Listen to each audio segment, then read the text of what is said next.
Hi everyone, and welcome to the Bream Fishing Project. This is the third time we've done this one. This is the Samaki BREAM Queensland Open, brought to you by ABT, and was run and won on the Gold Coast on the 28th of June, Moreton Bay on the 29th, and was a fully app-based event. It's a cracking show. I can't wait to get started. Let's roll the intros, and I'll tell you what's going on. What's crack-a-lackin'?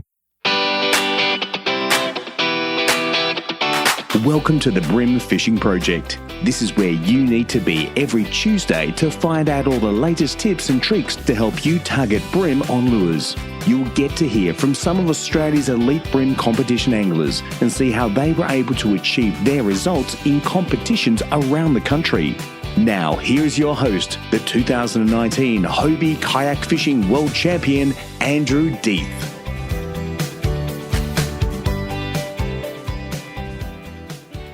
All right. So like I said in the beginning, this is the third time I've covered this event. So we're starting to get a bit of history here, a bit of a track record. And I just wanted to run through a couple of things. We'll go back through a little bit of what's gone on in those couple of years. So the first time we looked at this one was episode 26, which came out on the 12th of July in 2023. Now, I looked up the dates, which was a bit confusing for me because I think I said the 24th and 25th of June on the podcast, but when I look at the ABT website, it says 23rd, 24th of June, and then when you look above that, it says 24th, 25th of July. So I've got no idea when it was, but it doesn't really matter anyway. It definitely was run and won. If you go back and have a listen, there's a couple of things that I think you'll find interesting. This one in 23 was won by Chris Lonnie, then Kane Waller, and then Steve Morgan. Now, of the three comps, this was the smallest winning bag of 5.851. And interesting, as with this one, Chris's biggest bag came out of the Gold Coast, not Moreton Bay, which I thought it was going to be the other way around. All right, then we move forward 12 months to episode 87, which was run, event was run on the 1st and 2nd of June in 2024. And of course, this one was run by Jamie McEwen, who was kind of winning everything last year, followed up by Harry Schofield, and then, interestingly enough, Luke Rogan.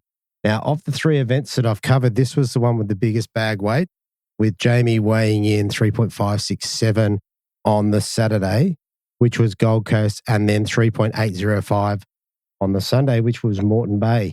I don't know. I found that interesting. And then we move into this event, which has obviously been run by Luke Rogan with Bernard Kong, followed up by Mick Slade. So there you go. Anyway, I just thought I'd just run through a little bit of a history. So hopefully that all flowed well enough to kind of make sense. I did look at the moon phases and all that. It looks like Steve's has set those up at the same time, or basically the same moon phase. Your winning fish bag in 23 had an average fish of 5.851. Last year was 7.372. And of course, this year's was 6.790. So all quite different, but nonetheless interesting. All right. What I think we'll do is we'll run through the bite periods and what have you, and then we'll get into the angler interviews. Here we go. So on the Saturday, we had a 65 in the fish activity wheel. We had a major bite period at 1:14 through to 3:44. Low tide was at 4:29 a.m. at 0.33 with a high tide at 10:08 at 1.3. On the Sunday, we had a 52 in the fish activity wheel with a minor bite period at 8:55 through to 10:25. Low tide was at 5:16 a.m. and high tide was at 10:58 at 1.28. All right, let's get into the angler interviews. Here's Mick. Okay, so first up in third place, we have an angler dropping his 5 fish on the Saturday for 3.317 kilos, backing it up on the Sunday with 5 fish for 2.8 kilos even, giving a total of 10 fish for 6.117. And third place, I've got Mick Slade. Welcome to the show, mate. Thanks, mate. Mate, that is a cracking result. And looking at the numbers, not very far off second either. No, I think the whole top 10 was pretty close, to be honest with you. Actually, I went to the toilet when we got back to the office there, and I come out and seen the scores on the scoreboard and realised that mine wasn't. I was actually sitting in 10th place when we got back, finished. I said to Nicole, I said, there's something's not right there. It's not, and I got on the app and a few of my fish hadn't gone through, so I did that, and that jumped me from, otherwise I would never have even hooked. Wow.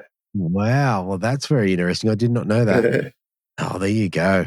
All right, mate. Well, tell us, leading into the event, did you get out and have a look around, get a bit of a pre-fish done?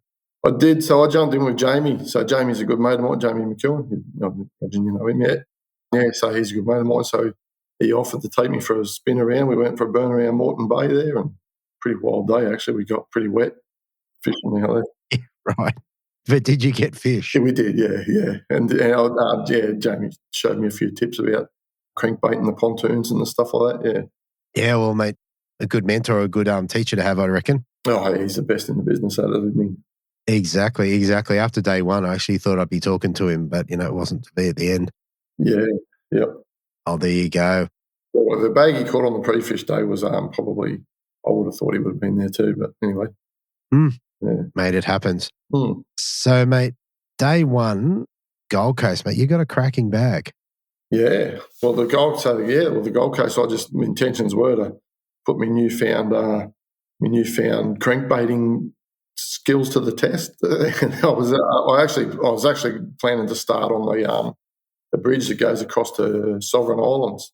Oh, yeah. So I went round the corner there and I hit the 6 knot zone, and then thought, you know what, if I've got to go 6 knots, I might as well just have a go at these pontoons on the way, and pulled up, and it's just like first cast, we were into it. There was a million fish there. So.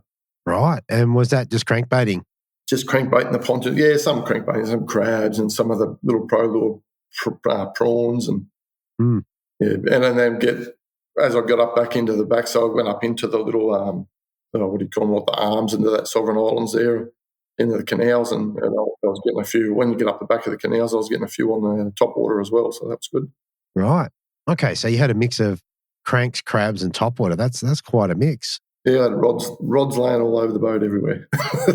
Ready to go. Very good. Yeah. Very good. And I think you said to me that you had Lance on the back of the boat first day. Yeah, Lance was there with me as the what do you call it, the observer. Yeah. So he was doing a bit of filming and taking photos and whatever. Very good. Yep. And with your crankbaiting, what were you running? You didn't have any of the new Redix. Jamie didn't throw you a couple. I don't think he's got too many of them, to be honest with you. No, but no, just the zip baits, mate. They seem to work. So absolutely, yeah, great lure. On the first day on the pre-fish day, I was using a little Imakatsu Wasp. It worked all right too. It didn't do a bad job at doing the business, getting in under there. Yeah, they got a pretty big bib on them, I think. Is that right? Yeah, a little bit bigger than the zip bait. Yeah, yep. Yeah, right. In terms of the Saturday, look, you got a good bag. Did you get big fish early, or how did it sort of play out? I just got heaps of fish. I think I got a lot of fish, so I was just catching them one after the other and kept going at it. And I saw some really big fish, but they didn't seem to play. But because I don't think I had any of my big fish were in any of the top 10 of the biggest bream. There was wasn't even on the list there. So I just think I had a consistent bag where I managed to get a couple of decent ones, Yeah, that's right. I mean, you had to push Luke out of the first 10. I think he had 4 or 5 of his big fish right at the top. Yeah, he was onto a patch of gold, wasn't he? He certainly was. Yeah. He certainly was. Yeah. Throughout the day, did you drop any? Did you lose any fish? Yeah, not on that day. I didn't lose anything that I thought would have been. Well, I don't think. Yeah, I got what I got. I don't think I lost anything that would have run me up the board anywhere. Fair enough. So you fished the pontoons and then into the canals. Was there anything else to your day? Did you go and look anywhere else? Well, eventually I got to the bridge, and then I eventually got there, and then where did I go then? I come back to. I got the bridge. I had a fish on. There's 1,000 fish on the bridge, or 1,000,000. And there's heaps of them on the bridge, but I only caught a couple of little smaller ones and on the cranker crabs. So then I come back to Paradise Point there along that. I was going to have a run along there, but I see Bernie was fishing along there, so I thought I wasn't just going to fish his dirty water. So I jumped back in and then went back around to the outside of what you call Sovereign Islands and into those canals in there, and that was pretty much getting close enough to the end of the day by then. So I just mooched around in there and did what I did. Yeah, fair enough. All right. And for the day, what sort of lines and leaders were you running? You running heavy or light or? All the stuff I've got is pretty much just 6 pound leaders. Mm-hmm. I've tried to go lighter, but being a barra fisherman, I've seen to get a bit heavy-handed with them sometimes and bust it off.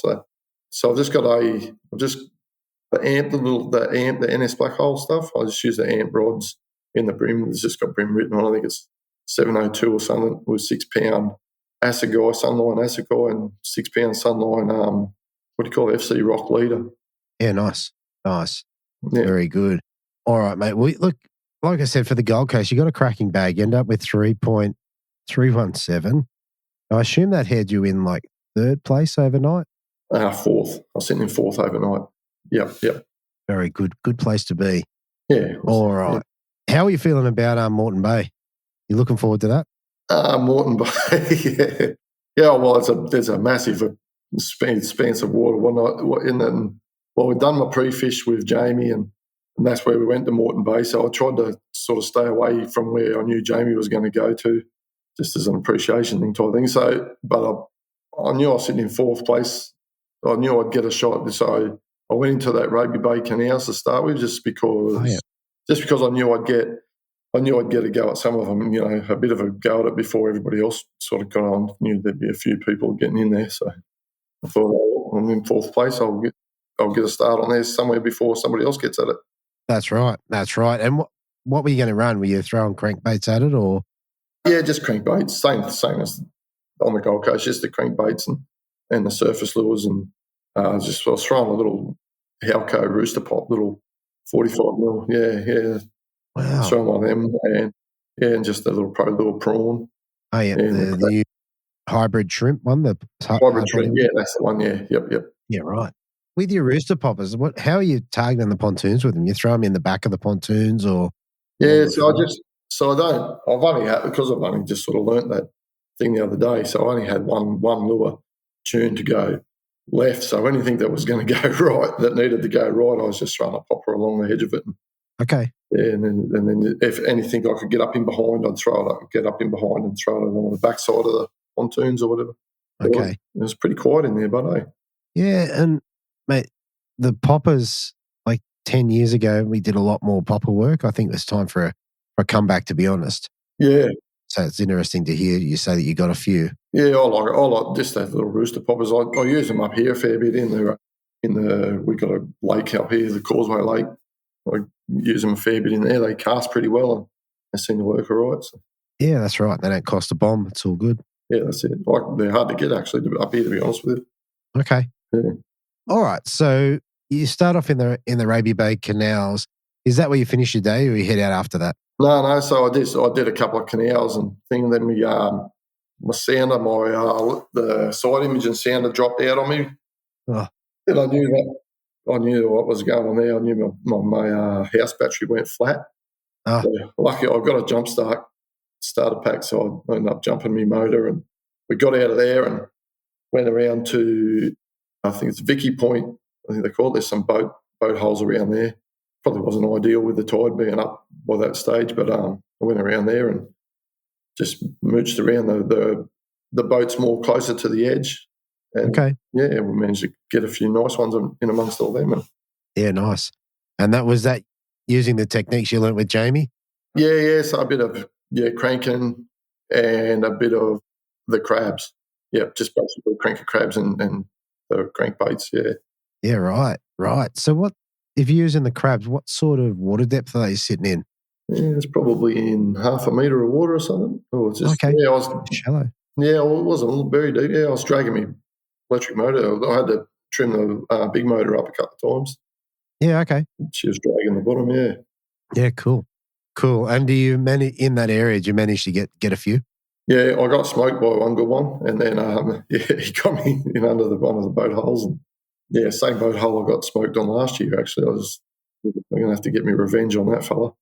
Absolutely. But, I did that for a bit, and then I thought, the tide's up, so I went and had a bit of a scooch in up under there's some mangroves up there. Look, I've never fished them before, but they look like they might hold a fish or two, but I didn't get much going on there. So I went over to Coochie Mudlow, I think it's called, island, which is just a little island straight out from there, and got up on the flat there, and just, I didn't really have anywhere else to go, so I just mooched around there. There's only like an hour left in the comp by that stage, so I just cruised around that, just throwing Was it like a little 3B, Berkeley 3B crank, I think they're called? Yeah. So just a little Yeah, diver. Yeah, just a little mid-dive and square bill, little flat thing, little fat. Yeah.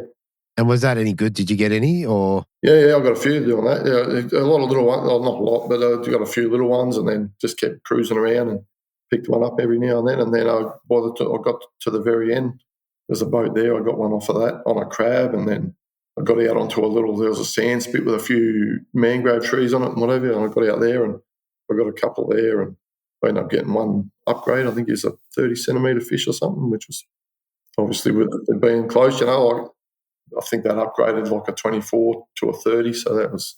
Yeah, there's a couple of spots there, mate. Yeah, it's a few 100 grams just in the end there. Yeah, mate, that's pretty good, mate. It sounds like you had a pretty good day, really. You've done a bit of everything. You seem to catch fish in a lot of areas. Yeah, Moreton Bay's good. I like it. I only ever go down there for the comp each year, which is a pity because I think there's been some pretty good fishing around that area. That whole place, it's a massive area. Yeah, I think when it's on, mate, it'd probably be very good. Oh, I can imagine, yeah. So I did, last year I pre-fished with Morgo down that way, and we went and did some boat hole stuff and whatever. He showed me how to fish the boat holes a bit. Yeah, with the eyes. But yeah, it's a huge area. There's millions of boat holes, there's reefs, there's sand flats, there's all sorts of stuff going on there. Yeah, very good. Very good. All right. I reckon that's a pretty good rundown of the fishing. Mm-hmm. So, mate, it was enough to bring you back in third place. What did you get to take home for that? $1,750. Very nice. Good, yeah. I screwed I got a little wallet in my shed there, and I screwed the little fake check thing up. Beautiful. Yeah. And I've actually got some Barracomp ones that I've actually won, and they didn't even get to that sort of prize money. So 1,700 for third place is pretty good. It's a good number. It makes for a great weekend at the end. Yeah. All right, mate. Last thing before we shoot off, is there anyone you want to give a shout out to or say thank you to?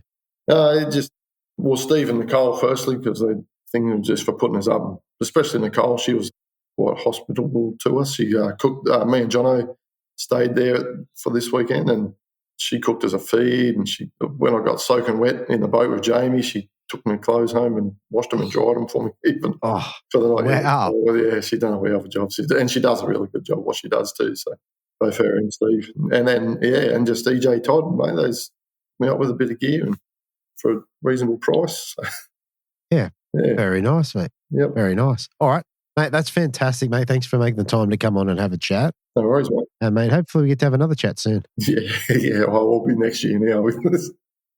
Fair enough. Let's just start doing some Barracomp stuff. Nah, not at this stage. but good luck in that. Yeah. Very good. All right, thanks, mate. Right, thanks very much. Okay, so coming in second place, we have an angler dropping his 5 fish on the Saturday for 3.198. Backing it up on the Sunday with almost a 3 kilo bag of 2.988, giving him a total of just over 6 kilos with 6.186. I'd like to welcome back to the Bream Fishing Project, Bernard Kong. Welcome, mate. Thanks, mate. Thanks for having me. No worries at all, mate. Another great result. We just had a quick chat. Last year, 10th. This year, 2nd. Mate, next year might be the year. I'll definitely try. That's definitely the number one goal, to at least win one of ABT. It's always been a goal of mine. As I said, the novelty check in the pool room is definitely something to start collecting, if that makes sense. Absolutely. But look, 2nd in an open is pretty good. I mean, these ones are hard to win. Hard to even get good results, really. Yeah, I reckon any open, whether it's the Australian Open or the Queensland Open, is always a quality lineup of quality anglers that specialize in different skills, whether they're fishing plastics or cranking boat hulls or cranking pontoons. Every single one has their strengths. And in the Gold Coast, you can actually find anyone could do anything. You could fish a rock wall, you could fish a boat hull, you could fish a pontoon. They're just everywhere. So you can never know till you get out there and just start fishing. That's right. This was Luke's first win of an open, but behind you, you've got Steve Morgan, Jamie McEwen, just to name a couple, who definitely know how to win. Yeah, they're all strong anglers. Jamie McEwen's a good mate of mine. Steve Morgan, we chat a bit as well. And they're all really strong anglers that can pull a rabbit out of their head. It's always, it was a day two, was really a close call. It was everyone's juggling up and down. But it was just a matter of looking for the quality fish and the bigger fish. That's right. That's right. Now, I look at Steve's bag. He always talks about you want the 30 centimetre fish. He had 129. If he converts that to a 33 or a 34, then he's right up there. That's correct. In any open, you want at least a 3 kilo bag. Mm. If you can't get the 3 kilos, unless it's fishing really tough, 3 kilos is the minimum to be on the pointy end. That's right. That's right. All right. Let's get round to it. So, mate, in terms of pre-fish, did you get out and have a look around? Yeah, I did. So 2 weeks before the pre-fish ban, I fished the Goldie. I did find fish and quality fish as well. As I said before to you, I was hoping for the weather to warm up a bit, or the temperature of the water to warm up a bit. I believe when the water, the temperature or the air and the temperature of the water drops, they go into the spawning mode. Yeah. And that very day before, the 2 weeks before the pre-fish ban, the temperature was at 17 degrees, the water, and they were hard up in the canals, like real thick, feeding up. They were on steroids. Like every single one there was really chunky, long, and big. Yeah, wow. So I pre-fished the Goldie 2 weeks before the pre-fish ban, left it. Here comes pre-fish day. I decided to head to Bream Bay just to have a look and see whether they're in there. But ironically, they weren't in there. I only had one bite in 6 hours. Ouch. Yeah, one bite in 6 hours. From 7 to 2, I think. I only had one bite, and I decided, nah, that's not a go. And I did not have a backup plan. Wow. Wow. Well, there you go. That was my pre-fish. That was your pre-fish. Well, I don't know what to say. It kind of tells you what not to do, I guess, but wow. Yep. So I just winged pre-fish, and I knew I had to get biggest bag I possibly could on the Goldie just to back up in case Bream Bay fish real tough. So that was my plan, to go in and fish to get the biggest bag on day one. And then whatever comes on day two, we'll handle it after, because you can actually lose it on day one, but you can't win it on day one. That's right. I was going to say, I'm interested to hear how that played out, because you ended up with nearly 3 kilos. So obviously you turned something around. Yeah. Let's get into the Saturday. Tell us how your day started. It was a little bit interesting, I think. Day one, the Saturday, we got there really early. Everything was nice and calm. And just at the start, I think I just made my way out of Paradise Point. Just when I just about to pass, my starting point was sheer water, like on the pre-fish 2 weeks ago. But then I did not make it to sheer water. Yeah, the motor decided to stop at Sovereign and would not start. Ouch. So I thought I've lost a prop or thrown a piston or something, but I did not hear a bang. I pushed the prop up. Everything was nice and clean. So I'm not sure what went wrong there, but I had two choices. One was to just call Nicole and head back. Or two, it was still early. I said, I could not make it to my first spot. Even it was 7:15, I remember. I looked at the clock and I was like, you know what? I was just going to fish my way back on the electric. I know I have enough electric power because I put 2 lithiums at the back. So I'll just fish my way back and time myself right in terms of when the tide slacks, I'm just going to head back. Yeah. So that I do not get any resistance. Okay. And I just started at Sovereign. So I just headed back to the back part of Sovereign. And there was people, I wanted to fish the pontoon, but there was someone on the pontoon. So I said, you know what, I'm not going to cut someone off. I'm going to respect the person. I'm just going to go head to the bridge and just fish the bridge because there's no one on the bridge. So I got to the bridge. I got 4 fish pretty quickly. I think all 27 forks. Okay. They were schooled up there, but within 10 minutes after every pilot, they just disappeared. Really? They just disappeared. Yeah, they just disappeared. So they were really scarce, if that makes sense. And did that coincide with a tide change or water movement, or was there anything there? No. Nothing. There was tide movement there. I knew there was tide movement there. I knew they would replenish, but I just didn't want to waste time because high tide was 11 o'clock. 7, I had 4 hours to get my bag and make it back by the shortcut way back to the start with that on electric, right? So I said, if they're not there, I'll just get whatever I can there and I'll just go. Because I could see them on the active target, but they were really spooky. They would not touch anything. Yeah, wow. And so even with a 3 pound straight through, they wouldn't touch it. So I was like, I just left it and just continue making my way back. Right. So what you do then, was it basically they're just fishing everything as you came up to it? Is that how that worked? That's right. My mind was, I was just going to get my bag. I would fish whatever I can on the way back without cutting in on anybody or getting anyone upset, right? So I fished the bridge with a crab, with an olive cranker crab. I got my 4 fish pretty quickly. I left it. Someone was still on the pontoons heading back. So I was like, nah, I'm not going to cut the person off. We got to have mutual respect. They paid exactly the same as me. So I'll just head to the end. I knew there was an arm at Sovereign that actually I could cut through the front. So I always fish that. So I just made my way there and fished that. And I got my bag pretty quickly and got a couple, I think 230s, or 130s. I can't remember.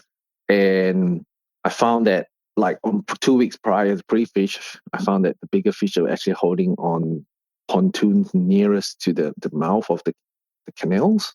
Okay. So that was my concentration on fishing the pontoons. And and there was a couple of okay ones. I knew I had 2. I think I didn't check the scoreboard, but I think I had 2.5 to 8 by 10, 10:30, Yeah, right. something around there. So I was pretty happy. Yeah. It was good. And I was just cranking the pontoons and with a zip bait, just tune to the left and right and fish whatever I could. Yeah. Plenty of small fish, but the bigger ones actually came at the mouth of the canals. Wow. You know what's interesting about this? This is a lot like how the kayakers fish, because I've talked to them a lot. And basically you can't run and gun the same. So they fish a lot of exactly what they see. And you've done it and done very well, Yeah. So yeah, interesting story. Yeah, I fish all of that, all of Sovereign. And interestingly, I was talking to Luke, and where I broke down is actually where he fished, and he got the 40 cent, where he got all those big fish all along there. Mm-hmm. I didn't have the power and the to fish that. So that's why I left it, right? And I apologized to him. I said, I didn't mean to cut in on you. He said, no, that's fine. But anyway, it was good sport. That's part of the game, I guess. Yeah, that's right. That's right. So basically, you got most of your bigger fish in the start of the canals as you work your way back down. That's correct. So the start of the canals where the new water comes in, or the fresh water comes in, that's where I found the bigger fish. And the rest of the canals, you still get fish, but you get only 27 or 28 forks. Sure. They weren't 30 forkers or the 31 forkers that I needed. Yeah. Right. Yeah. So after that, there was Saturday. There was already about, I think, 11 o'clock. I called Nicole and I said, I'm heading back. I said, I've broken down. And I just electric all the way from Sovereign all the way back to. Wow. Yeah. And it took me about, 20, 30 minutes coming around there. And I just took it easy because there was heaps of boat traffic. So I just took it easy, Hardtex Channel, and made it way back. It was only 11:30, I think, when the tide just started to change, starting to run out. There's a line of pontoons up to Paradise Point. And I was like, you know what? It's 11:30, finished at 2 o'clock. I'm going to fish this. Yeah. As well. So I fished it, and I could, even before I fished it, I could see the conditions were perfect. The sun was out. The tide was running out, was trickling. It was not full rush, it was trickling. I said, I'm going to punch into the current, fish this whole stretch of pontoons, and then come back with the tide again, with the run-out tide, and then head back to the start. So it's perfect plan. And that's where all the upgrades started to come. Really? Wow. Yeah. It was I think 2 hours was just spot on. Every single pontoon I hit was loaded with fish. They weren't scared. You could pull a 31 or 32 fork out of there and get the fish in the app, turn back around, and they're still feeding under the pontoon. Wow. Okay. And was it basically zip baits that did the damage there? Yep. So I used a zip bait on day 1, Saturday. They preferred a zip bait that didn't have a UV. And I'm assuming that the sun was up there. And I just used a zip bait Camison and just crank the pontoons. Yeah, nice. And were you using your active target at all? You didn't need to use the active target at all because you could actually physically see the fish feeding on the pontoon, and like you could tell they're big, bulky ones. Like there's a shadow. I remember the 34 forker I cast out, and I was cranking it down, and I just let the lure actually sit there and float down with the current. And this big one just comes out and just hammers it trying to stance it on the side of the pontoon. That's amazing. Nice. It was quite good. That is very good. What sort of leaders were you running for that? Do you go back to 3 pound? So I'm running 5 pound leader, 5 pound leader with a 10 pound braid with a 0.6 PE, Daiwa J braid with a Miller rod crank freak. All right. I mean, it's really interesting because obviously boat breaking down really stunts your day, but it turned out pretty good. Yeah, I think, I'm not sure it's called a blessing in disguise, but if I did not break down, I wouldn't have fished how I fished, I think, and I wouldn't have fished that slow pace in terms, because I like to, when I fish, I like to cover as much ground as possible. Mm. And in terms of speed, and I do it really quickly. But I guess with so much time in my hand and with only the electric, I probably fish trying to just baby the electric so that I had enough power to get back. So I probably fish slower. And I think that contributed to the bigger fish, to be honest. Yeah. Yeah, no, that's a cool story. All right. So you ended up with, what did we say, 3.198. Where'd that have you overnight? Fifth. So right up there. All right. Now, I take it from our previous discussions, you weren't able to get the motor sorted. Is that right? Yeah, I didn't get the motor sorted. And I really didn't want to, like Mark Sarek and Charlie Sakaya, they both Australia messaged me and offered me their boards. They said, you're coming fifth. These chances don't come often. Yeah. Right? That, like, you're in the top 5 and you have a chance of not trying to win it, but at least come in the top 5. That's right. Yeah. So I had to make a decision whether I could sort the motor. I came back home. I had to look at the motor. I couldn't get it sorted out. I was like, all right, with a bit of convincing for all my mates and Jamie McEwen and all these people. And they said, well, you got to do it. Just take on the offer. So I said, yep, all right, no worries. So I borrowed Charlie's boat on day 2. Nice. And he was willing. He set up everything for me and he charged all the batteries for me. I just had to go up in the morning, Sunday morning, to pick it up. That's what good minds do, right? And yeah, I was really tentative of what I was going to do on day 2. Yeah. In terms of that, because the pre-fish only had 1 bite. That's right. But I knew that there was another set of canals which I fished last year, right further up where Birkdale is. Oh, yeah. Yeah, but I had to make a decision whether to go there because I knew that the wind was coming up during lunch. And sure enough, it came up. Yeah. It was kind of rough. In someone else's boat? Yes. All right. So you got another good bag. Tell us how your day went, how it played out. So day 2, as I said, I borrowed Charlie's boat. I went over to Birkdale. I knew it was a small canal and I knew not many people were fished it. I only saw probably 1 competitor in there the whole day. I had it all to myself. So following under the patterns of what I did in the Goldie, I just used zip baits, 5 pound leader, 10 pound braid. I started from the mouth of the arm and I started fishing in. I think I was 10 pontoons in the first arm. I already got my bag. Right. So yeah, with a 31.5 as the kicker in my 5th fish. Wow.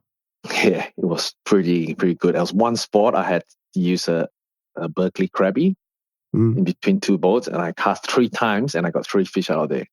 Really? Yeah. Wow. Yeah, everything just went really smooth during the first 1 hour. And was that most of your bag for the day, or did you upgrade through the day? No, it went pretty quiet during the day. I think I got a 28 forks and just bit by centimeter I was upgrading. But nothing big till the last 45 minutes of the session. So I knew it was going to get rough during the lunch, during heading back due to the wind and the tide. Man, I just had to be careful with people's boat, right? Borrowed boats. So I gave myself 45. I knew it would take 15 minutes at 40 knots or 45 knots, but I gave myself half an hour. So I had to get out there by 1:30. Yeah. And the last 45 minutes was just magic. The other competitor left already, so I was the only one in there. And as I said, I just targeted the pontoons at the mouth. And there was 2 special pontoons. It was really 2 special pontoons. So one of them was under a boat, and I cast a crabby right underneath, and I got another 30 forker, I'm pretty sure, out of there. Yeah. And then the last dying minutes of probably 10 minutes to go, there was a single pontoon sitting a single arm of a canal, and I cast a crabby straight in, and 3 big ones just came out. I had a look. Wow. They hit it, but they hit actually the nippers of it, and I could see my lure come up, and they all flared up. I just opened the bill arm, drop it back down, and the line just peeled off. There was another 31 and a half. I think Nice. that the last one was the savior. Yeah. Oh, that's very, very cool. It was pretty special to see like 3 big ones come out and just flare up. Mm. Was really special. And you needed it. And in terms of the scoreline, if you didn't get that upgrade, you were down at least 1 place, maybe 2. Oh, yes. I reckon that 31 and a half was a savior. The last upgrade. That's right. That was my day. And I think most of the time on the day 2 was just all same seabed Kempsons, but the UV color this time because it was a bit cloudy. Mm. And it worked the treat. I mean, I got heaps of fish. Just the first 1 hour and the last 1 hour of the day 2 was just the magic. Wow. That's really, really interesting. Yeah. Very good. All right. Well, look, through all that, like you said, you came back with 2.988. So a good bag. Yep. Over 6 kilos for the 2 days. So you'd want that. Was second place. What did you get to take home? Novelty check, $2,750. Yep. And a badge. A badge with a second in the Open. Yes. That I reckon the money is great, but the badge and the novelty check, it's the pinnacle. Like exactly. That's just the pinnacle. Exactly. I was going to say, I'm sure the money's gone straight to the motor mechanic. Yes. I'm assuming yes, and hopefully I don't think it'll be enough either. Right. Well, it'll be a down payment. Yeah. But it's interesting. Like, I mean, it's great that you're able to borrow a boat, but day 1, being able to run around in your electric and being competitive is very interesting.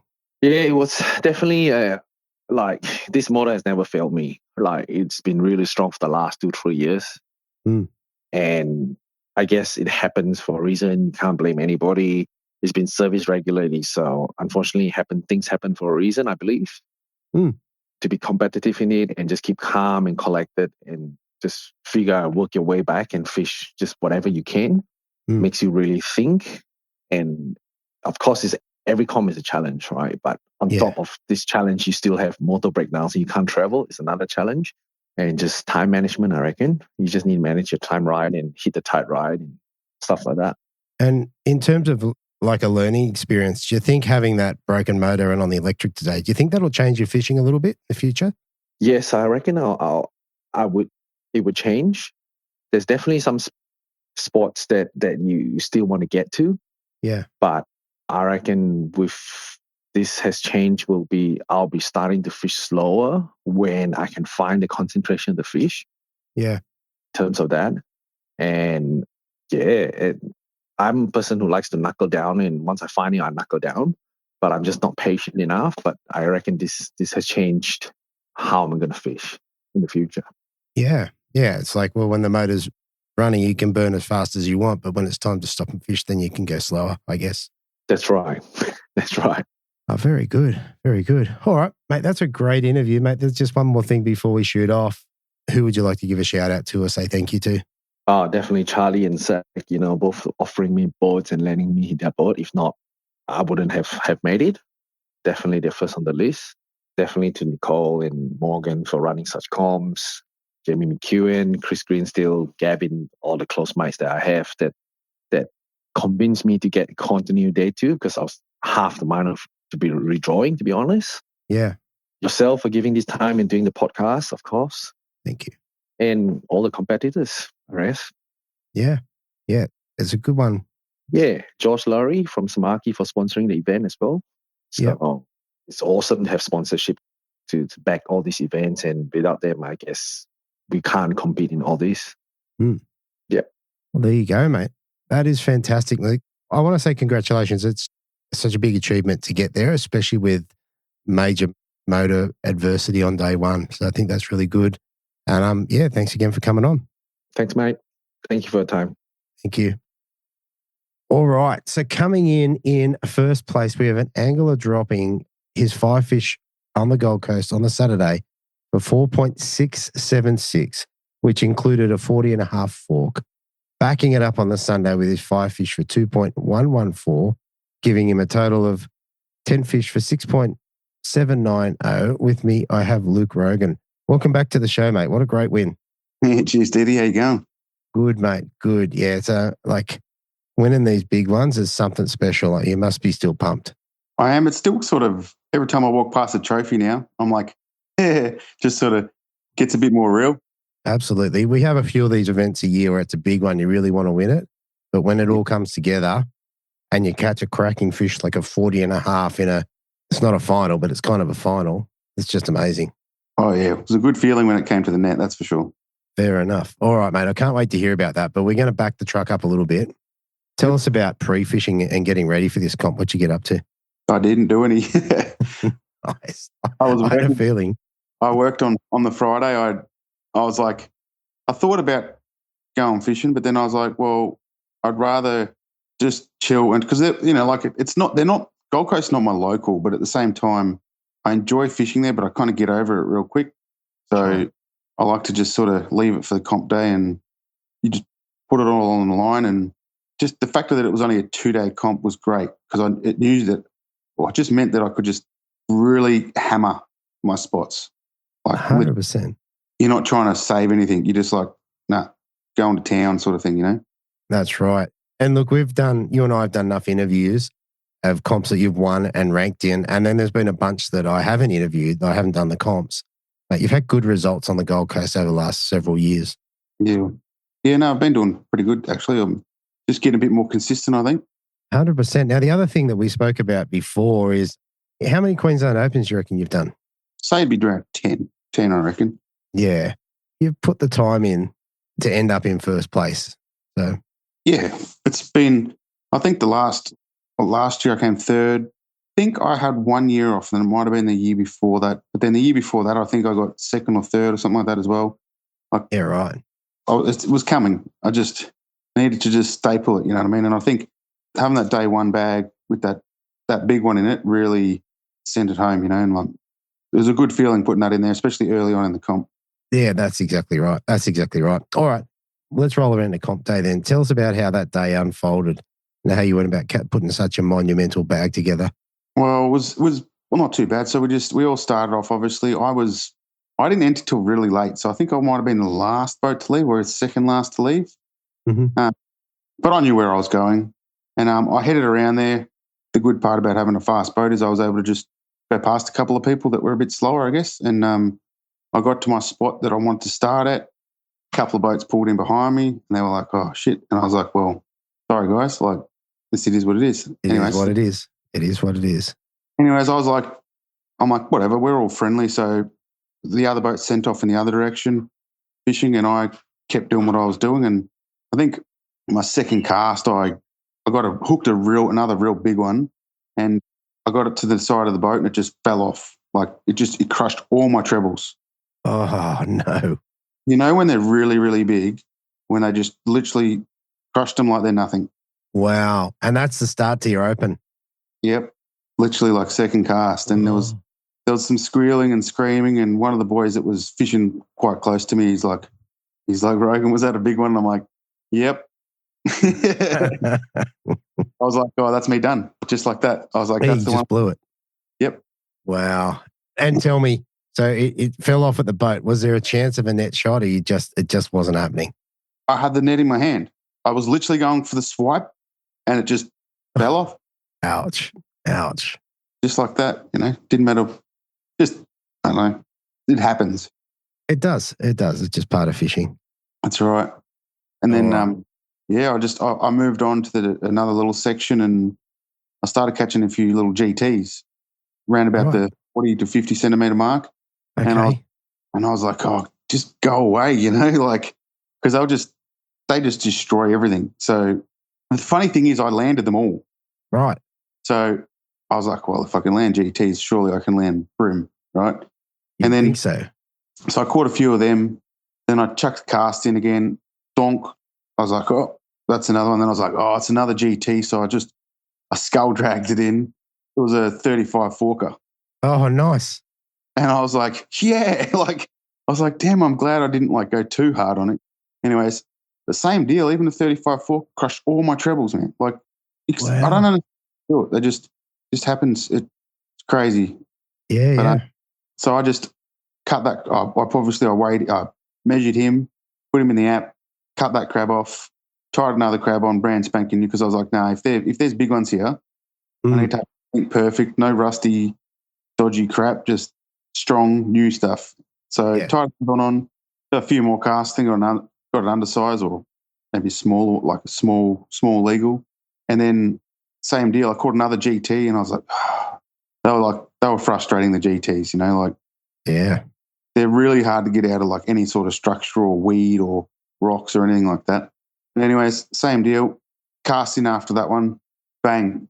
I was like, oh, this must be a big GT.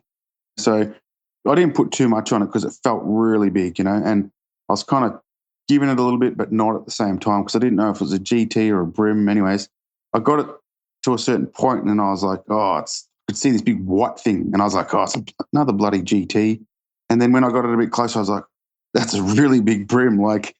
So I just backed everything off and really nannied it in and got it into the net. And there was some screaming and crying and all sorts of weird shit going on because it was just massive. When they're bigger than your ruler to the fork, it's a good brim. That's big. That's big, especially on the Goldie. That's right. Yeah, it just kept going on from there, I guess. Another little trevally, another little brim. And then I probably lost, I think in the morning, I probably lost about 3 very similar sized fish. Same deal. I'd hook them, I'd get them out, get them out of the structure all the way to the boat, and they'd just crush all my trebles. And right next to the boat, I'd lose them. Wow. When that happens 2 or 3 times, you kind of double thinking yourself. You're like, what am I doing? Yeah, that's right. Doing something wrong. But then, same, like I said, I was putting a new crab on every single time. It was like punching $20 bills into the breeze, but you get that. You do get that. You must have a big pile of chewed up crabs, I'd imagine. Yeah, I do. Fair enough. I do. I need to order a heap of hooks and legs and stuff. And rebuild them. Yep. I do that during a comp. So, yeah. And in terms of structure, you pull them out of pontoons or natural structure, or what were you fishing? Well, it was a bit of everything. So I was the tide was pretty low in the morning. So there's some rocky edges, and then there's some I don't know what you call them. They're just docks. There's a couple of docks. I got a few fish there. And then the big one came off it's like a sort of halfway between a pontoon and I don't know what you call it. They're just a hard structure. You know what I mean? All the fish just come from the hard structure. And, some of them come from just straight up on the wall. There was a few fish that came from the deep. When I say deep, 3 meters of water that's out off Sovereign. But they were all small fish. So there just seemed to be a few little areas that seemed to hold the bigger ones. So I just spent most of my time there. And I did go inside the canals, and I got a couple of upgrades on bent minnows on top water, which was really good, actually. That's fun. I was actually quite surprised. It's a pretty good feeling when you see a really good brim chase you bent out and you can't see anything at all. It just looks barren. Yeah. And then you just see these brim just chasing your lure out from nowhere and smashing it. Yeah. Yeah, that's pretty much what I did all day. And then I went back outside, went back inside, back outside. Then I just fished. Towards the end of the day, I went back out. I think I probably had 40 minutes left. And I'd been fishing the inside canals and stuff, not getting much, just small fish. And I thought, oh, stuff it, I'm going to go try out there again. And I went out there, and everything I hooked that was big, I lost it. Oh, wow. The same sort of size fish too, I reckon. I probably got 3 out. They just literally crush all the trebles right next to the boat. It's really weird. They're just proper big barnacle crunchers. I think I probably should have stepped the crab size up. Yeah. But, the little crabs are working. So I was like, well, if I threw a big crab, but I'm still going to eat it? I don't know. Yeah, this is true. So, with your 4.676, Yep. It sounds like that could have definitely been well over 5 kilos. Oh, easy. Yeah. Easy. Yeah. Because I think in my bag I still had a couple of smaller ones. So Yeah, that's right. I think I got 3 good ones, and the other ones were just sort of like still okay fish. Like for the Gold Coast, to the fork, they were good fish, but catching fish to that calibre kind of affect a bit better. Yeah. There you go. So you caught some good ones, but lost a bunch, chewed up a lot of crabs. Yeah. But it probably had a good day, I'd imagine, overall. Actually, it was a really good day. It was. I was losing so much gear, but when I went inside and just started throwing bents, and it's just so enjoyable watching them come out of nowhere and just smash bent minnows. So yeah, right. And which bent were you throwing? Oh, the old clown one, 86. The bigger, slightly bigger one. Yeah, I was like, I'm chasing bigger fish, so I upped everything. So yeah. And back to your crabs, mate. What's your rod of choice at the moment? I'm using the Edge Black Widows. I was using like 4 different types, so I've got quite a few of them now. Would literally be depending on what I was fishing. You know, like if it was a pontoon, go a bit lighter. But if it was the bigger structure, you got to go a little bit heavy. But at the same time, if you go too heavy, you're bending hooks and breaking other stuff, and I literally had probably 4 rods rigged up with crabs, and it smoked on one and then put that down and grabbed the next one. It didn't really matter which one it was. Okay, and what was your typical leader? 14 pound. Okay, so heaps of leader. Yep. Yeah. Yep. I use the Torre. I think it's Super Strong. I think it's called. It's really good. I was using the same stuff at Fox, but it seems to be really abrasive resistant. Yeah, right. Like I didn't really have problems getting them out. It's just the terminal tackle was too light for the big fish, I guess. Yeah, okay. There you go. All right. Well, look, you ended up with, like you said, 4.676. Clearly, like I think you were 1.2 in front or something like that. It was a really good lead. Yeah, it was a really good lead. And a few of the boys were like, far out, like, how do we chase that? And I'm like, you never know. You never know, mate. Like, it's comp fishing. You can't win it on day one. Everybody knows that. That's it. But, you never know. The roles can reverse, mate. You can end up with even less than 2 kilos. Yep. And then you let someone in the door. So exactly. Well, there you go. All right. You head out to the bay on day 2. Tell us how that went, because obviously you've got a great lead. You're in first position. There's pressure, but also, all you got to do is catch a bag and you're probably home.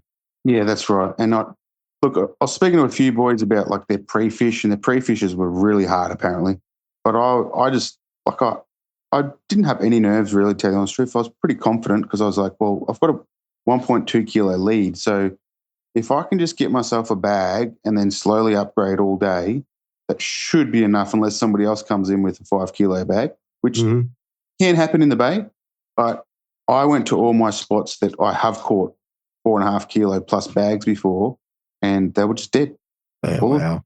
Luckily, like I hit luggage point up, poo chute, everybody knows it.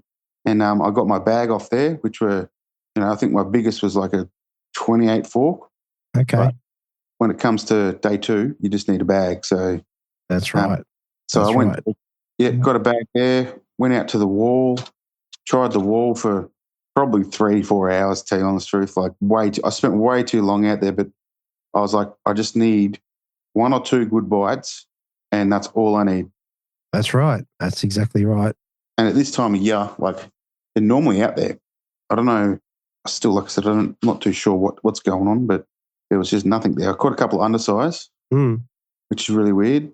And then I made the decision to go to Mud Island and fish another spot where, a few years ago now, I caught some really big ones over there. And I was like, well, it's the same time of year. I'm going to go over there. I was a bit late on the tide, but I thought I'll just go anyway. And I think 3 or 4 casts in, I upgraded. Okay. Bonus. Not much, but like I said, my bag at the time my biggest was a 28 forker. So just an upgrade by a centimetre is still, 100 grams, I guess. Still significant. And what were you throwing out there? What did you chase them with?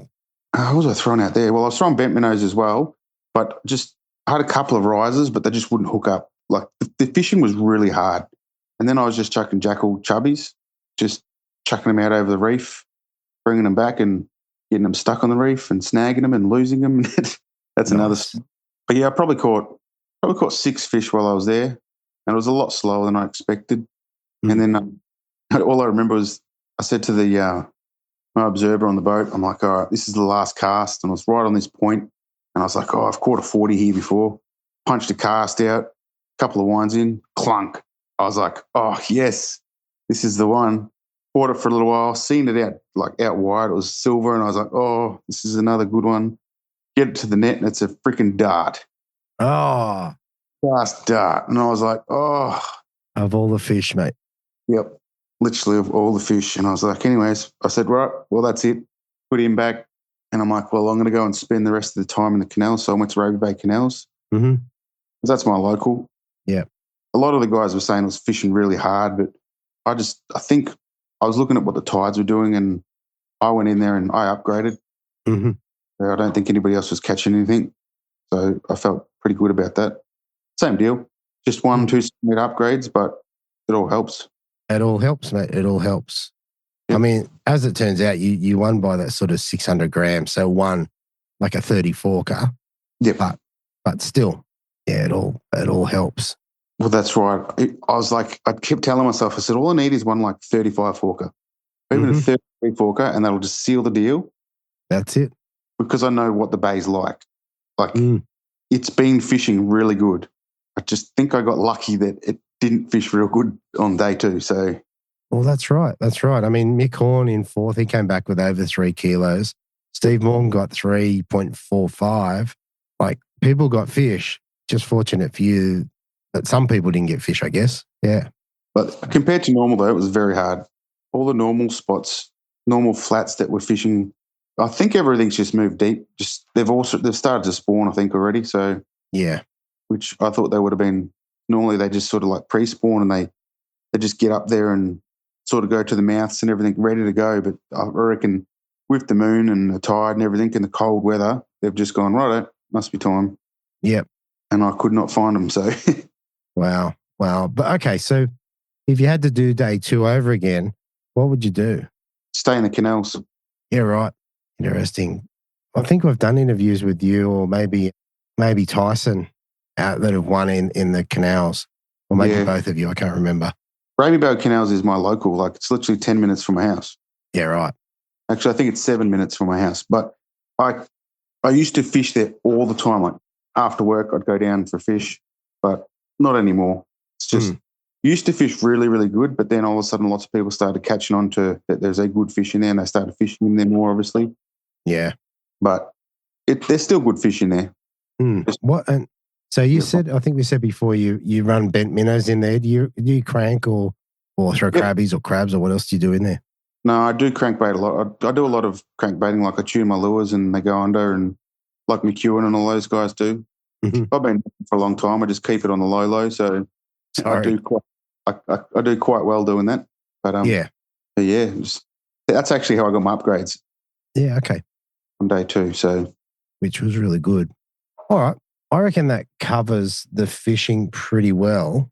Is there anything else we need to cover before we move off? Not really. Day 2 was a bit of a ball terror. I was going to say, were you watching the app? I told my observer, I said, look, I don't want to know what's going on until I've got my 5. And then I got my 5, like, obviously pretty early. And he's like, do you know yet? And I'm like, oh, am I behind? And he's like, no, you're still in front. I was like, that's all right then. Let's go. I just wanted to know where I was still at. And like, if anyone was catching big fish, but they weren't. So it was just a matter of plucking through a few spots and hoping to just jag that one good one. That's right. Like you said, even if you had got another 34-ker, it just would have made a lot more difference. That's right. But anyway. I would have 2.5 kilos instead of 2.1, like. That's right. That's right. But it is what it is. All right. Let's move on. Mate, tell me what you get to take home for first place. Well, obviously the big check with $5,000 on it, which was pretty good. Yeah. Well, I got that in cash money, so that's always good. Absolutely. I got to take home, I think they call him Jeff, the BREAM Queensland Open, which is a big, it's cool. It's an awesome trophy. I'm told it's really heavy. Yeah, it is. That's why I held it up with one hand. Yeah, right. Just to prove it. Fair enough. I was like, you guys are all just weak. But no, it is. It is really heavy. Like, you could literally when you first pick it up, you're like, oh shit, like it's made out of lead. But it's awesome. It's pretty good feeling knowing that my name's going to be on there. So 100%. 100%. All right, mate. Well, look, last thing before we shoot off, is there anyone you want to give a shout out to or say thank you to? There's a few people. Obviously, Fish Tech Solutions, they look after me. Got all the good gear. Yeah, and that's all your bent minnows and edge rods and what have you? Yes, that's right. I've got, and my Torre lines and all that sort of stuff. Yeah, they're a good crew. Yeah, just ABT as well. Obviously, like without Morgo and Nicole, like this stuff wouldn't happen. So very appreciative that they put so much effort into it. Yeah, all the boys for rocking up and making it a good comp every year. It's great. And my wife too. And my wife definitely for allowing me to do my dreams, I guess, what I want to do. So yeah, 100%. 100%. Now I have to ask, what happens with the money? Is there a payoff there somewhere? What's going on there? Oh, share. Yeah, okay. I think that's good. It'll probably pay for some more tackle, I guess, and maybe the entry to another comp, the next comp, I guess. Yeah. Yeah, no, it's fantastic. See what happens. Exactly. All right, mate. I reckon we'll leave it there. Look, thanks again for coming on. Congratulations on what was a great win. Yeah, maybe we'll talk to you after the Hobies. I can only say hopefully. Fair enough. Mate. All right, mate. Thank you. All right. So there you have it, everybody. Luke Rogan coming over the top and taking out his first Queensland Open. What a cracking effort. 4.676 out of the Gold Coast was enough to anchor the competition for him and get him across the line with the smaller bag weight on the Sunday. Absolutely fantastic. Good to see Bernard Kong up in the top two. Boat failure nearly pulled him out of the competition, but he borrowed a boat and off he toddled and came up trumps. A good call. And nice to have a quick talk with Mick. I'd not spoken to Mick before, so that was very cool. Well done to those three. All right. I think we're just going to wrap it up there. Lots coming up. I've still got to double up some shows to clear some backlog. I should get to that over the next few weeks. Yeah. So look, I hope you enjoyed that. Let me know what you think. Shoot me a message. I'm keen to hear if you've got any thoughts on that. Anyway, thanks for listening to the end, and I'll talk to you next week on the Bream Fishing Project. Thanks for listening. Hopefully you were informed, inspired and entertained. If you were able to learn something or just enjoyed listening, please consider subscribing and rate us on your favourite podcasting platform.